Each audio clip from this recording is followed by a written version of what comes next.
ભગવદ્ ગીતા જયંતિ 1 ડિસેમ્બરના છે અને એની પૂર્વ સંધ્યાએ 30 નવેમ્બરના એક ગ્રંથ યાત્રા નીકળશે, ગીતા ગ્રંથ યાત્રા, જેમાં 10 તાલુકાના એટલે આપણા આખા કચ્છ જિલ્લાના 10 તાલુકાના જે હિન્દુ જ્ઞાતિના જે સમાજો છે એ સમાજના પ્રમુખ હોય, મહિલા મંડળના પ્રમુખ હોય, યુવક મંડળના પ્રમુખ હોય અને કારોબારી સભ્યો હોય, આવા બધા 10 તાલુકાના આ બધા જ સભ્યો ભેગા થશે અને એક સાથે રામધૂનથી શરૂ થશે બપોરના 3:30 વાગે એટલે 30 તારીખે રવિવારે, અને 6 વાગે ટાઉન હોલ પહોંચશે અને ટાઉન હોલમાં આ બધા જ પ્રમુખોનું એક સાથે સન્માન થશે સ્ટેજ ઉપર, અને એનું સન્માન આખા કચ્છમાંથી અમારા 20 સાધુ સંતો બધા ભેગા થશે અને પ્રમુખશ્રીઓનું અને મહિલા મંડળના પ્રમુખશ્રીઓનું સન્માન અમે કરશું.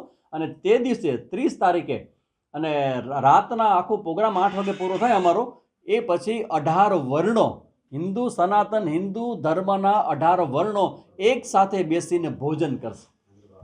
અને તે ઉપરાંત 1 ડિસેમ્બર થી 7 ડિસેમ્બર ગીતા જ્ઞાન યજ્ઞ છે, જેમાં રોજ સાંજના 5 થી 8ની વચ્ચે અમુક કલ્ચરલ પ્રોગ્રામ, બહારના વક્તાઓ ડૉક્ટર શરદ ઠાકર અને ડૉક્ટર જગદીશ ત્રિવેદી આવવાના છે. એ ઉપરાંત બીજા અલગ પ્રોગ્રામો છે ને રોજ સાંજના 7:30 થી 8 મારું પ્રવચન હશે, ભગવદ્ ગીતાનો બીજો અધ્યાય સ્થિતપ્રજ્ઞ લક્ષણો, લાઈફ મેનેજમેન્ટ એટલે કે બ્રેઇન સ્ટ્રોમિંગ સેમિનારના ફોર્મમાં અમે કરશું, જેમાં અડધી પોણી કલાકનું પ્રવચન હશે અને છેલ્લી 15 મિનિટ છે એ ક્વેશ્ચન આન્સરની પણ હશે.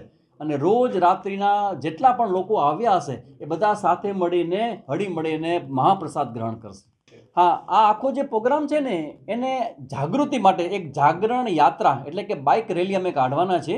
29 તારીખ શનિવારે બપોરના 3:30 વાગે એ જુબેલી ગ્રાઉન્ડમાં લગભગ 500-700 યુવા ભાઈ બહેનો બધા પોતાના ડ્રેસ કોડમાં ભેગા થશે અને જુબેલીથી પ્રમુખ સ્વામી નગરથી થઈ અને મંગલમ 4 રસ્તા થઈ એસટી બસ સ્ટેશન થઈ અને વીડીઆઈ સ્કૂલથી પાછા જુબેલી આવી અને બાઇક રેલીનું આયોજન છે. ને આ સંદર્ભે હું અપીલ કરીશ, જે પણ કોઈ લોકો આ ધાર્મિક અને સાંસ્કૃતિક અને રાષ્ટ્રીય પ્રોગ્રામમાં પોતાનું યોગદાન આપવા તૈયાર હોય એ બધાને મારું આહવાન છે કે આવો સાથે મળીને બાઇક રેલી કાઢી અને સાથે સાથે 30 તારીખનો જે સરસ મજાનો જે ગ્રંથ યાત્રા છે એમાં પણ ભાઈઓ બહેનો નાસ્તા કૂદતા બધા કાઢવાના છે. બધાને મારું આહવાન છે, આવો સાથે મળીને આપણે આપણા ધર્મનું રક્ષણ કરીએ અને આપણા દેશનું પણ સાથે સાથે કંઈક કલ્યાણ કરી શકીએ. હા, એટલે એમાં એવું છે કે ભગવદ્ ગીતા ગ્રંથ છે ને એ આપણું હૃદય છે, યાદ રાખજો. જ્યારે પણ હૃદય હોય ને એ હૃદય રસ્તે રજળતું હૃદય છે ને એ હંમેશા નિંદનીય છે.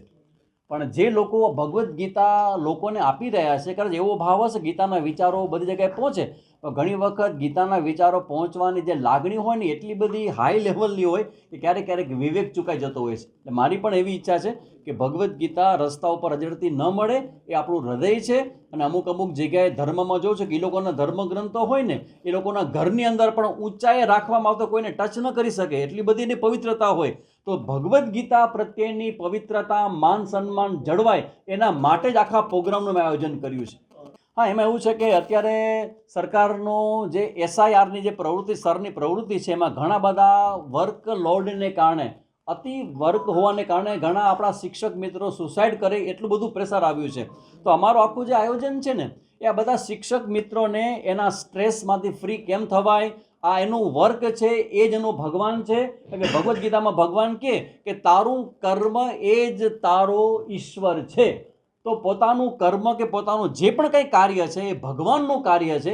એવી સુંદર મજાનું સ્ટ્રેસ મેનેજમેન્ટ માટે આખો પ્રોગ્રામનું આયોજન કર્યું છે. એટલે બધા શિક્ષક મિત્રોનો આગ્રહ કરીશ કે આવો, સાંજના બધા કલ્ચરલ પ્રોગ્રામમાં જોડાઓ અને સાંજના 6:30 થી 8 ગીતાજીનું સાંભળો, સરસ મજાનો અમારા સાથે મહાપ્રસાદ ગ્રહણ કરો અને તમારા બધા જ સ્ટ્રેસને ભેગા કરી અને આપણે હમીસરમાં બધાને એક સાથે પધરાવી દઈએ.